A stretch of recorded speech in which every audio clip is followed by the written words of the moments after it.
Sahabat P2P, kita akan menuju ke lahan pertanian milik Bapak Sumono di Dusun Papringan, Desa Plembutan, Kecamatan Pelayan. Ini salah satu jemaat di GKJ Palian yang ada di Kecamatan Pelayan. Dia berjemaat di GKJ Tungu.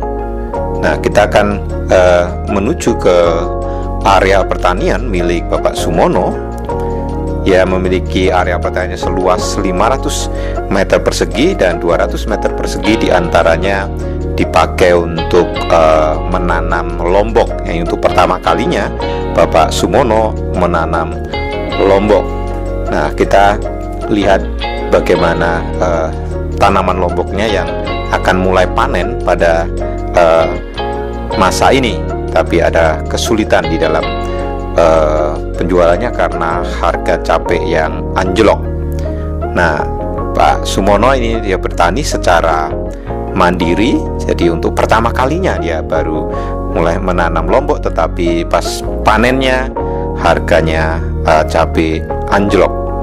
Ya, seorang petani sekaligus dia juga seorang tentu peternak.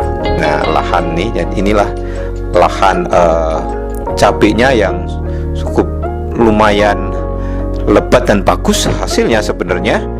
Jadi bisa puluhan ratusan kilo itu kalau dipanen ya. Nah, kita akan melihat bagaimana kisah dan pergumulan Bapak Sumono di dalam bertani lombok pada saat ini. Sahabat B2B, pada hari ini saya bersama dengan Pak Sumono, ya, seorang jemaat dari di Dusun Papringan dari Desa Plembutan dari GKJ Palian. Jadi satu-satunya jemaat yang ada di sekitar sini. Dia sedang bertani membuka lombok seluas sekitar 200 meter persegi, dan saat ini sebenarnya sedang musim panen.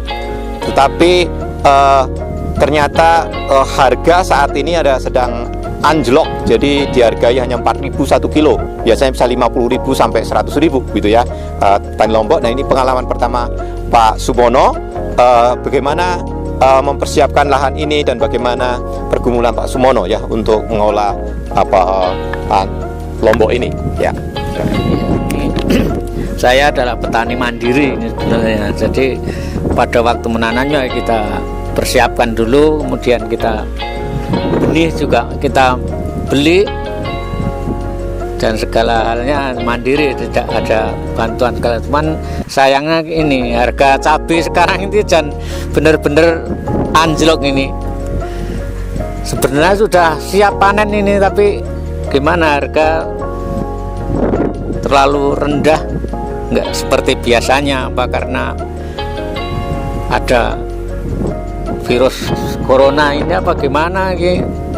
Benar-benar petani bukan hanya cabai saja ini, sebenarnya di para petani ini benar-benar gimana ya, ini macam sayuran saja ini, apalagi macam kangkung sekarang sudah enggak ada harganya.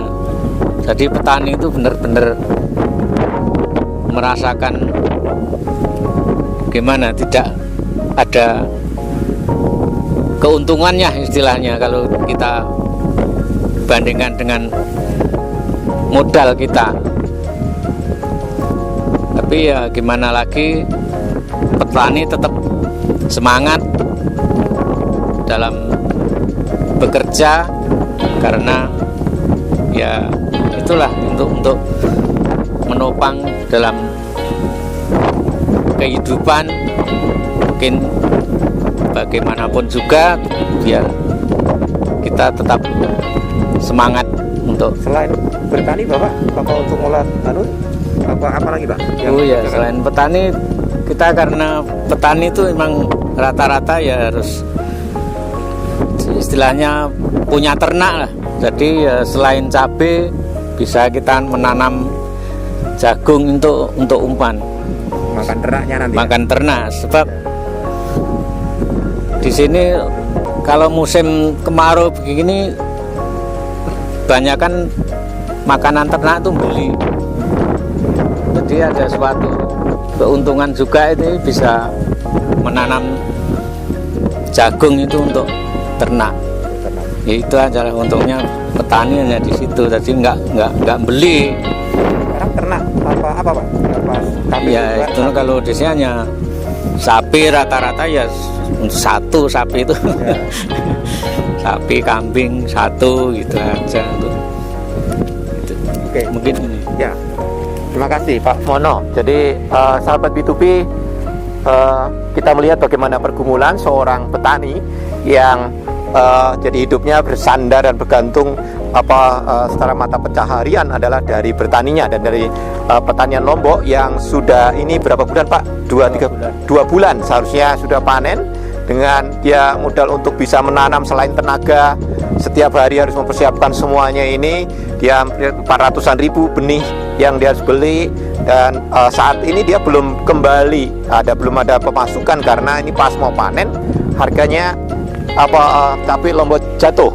Jadi 4.000 dihargai sekilonya gitu ya. Jadi kita bisa merasakan bagaimana pergumulan seorang petani, dan kita bersyukur kalau juga menanam jagung yang nanti juga umpan untuk bisa pakan ternaknya. Jadi dia seorang petani tentu hidup dari hasil pertanian dan hasil ternaknya. Nah, tentu menjadi sesuatu yang seperti disaringkan Pak Mono tadi, sesuatu yang penuh pergumulan di dalam masa-masa seperti ini. Ya, saya itu ada yang mau ditambahkan dari Pak Mono, dari apa yang mau disaringkan, dibagikan? Ya, bila mana ada yang membantu mungkin bisa menyalurkan untuk menjual ini, ya mungkin perlu informasinya aja. Oke. Ya, terima kasih. Jadi B2B akan menghubungkan kepada orang-orang dan terutama ini penting menjadi orang-orang yang diberkati dengan pengetahuan tentang pengelolaan hasil pertanian.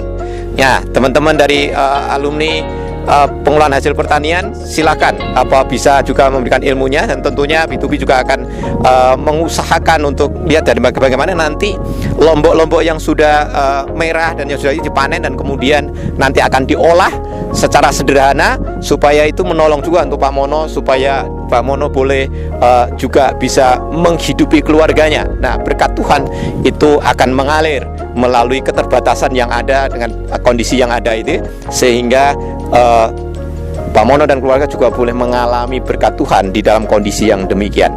Kiranya sahabat B2B boleh diberkati melalui apa yang menjadi pergumulan, dan karena sahabat B2B sudah diberkati, boleh juga memberkati orang-orang lain sama seperti apa yang menjadi pergumulan Pak Mono, dan tentu masih ada banyak petani-petani lain yang juga mengalami pergumulan yang sama.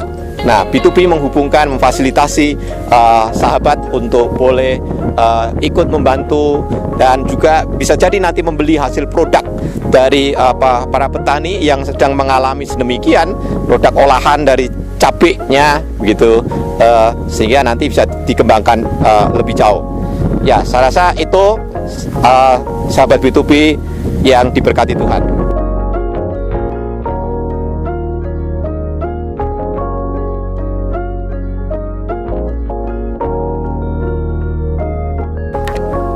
Sahabat B2B yang diberkati Tuhan, marilah kita mengasihi bukan dengan perkataan atau dengan lidah, tetapi dengan perbuatan dan dalam kebenaran.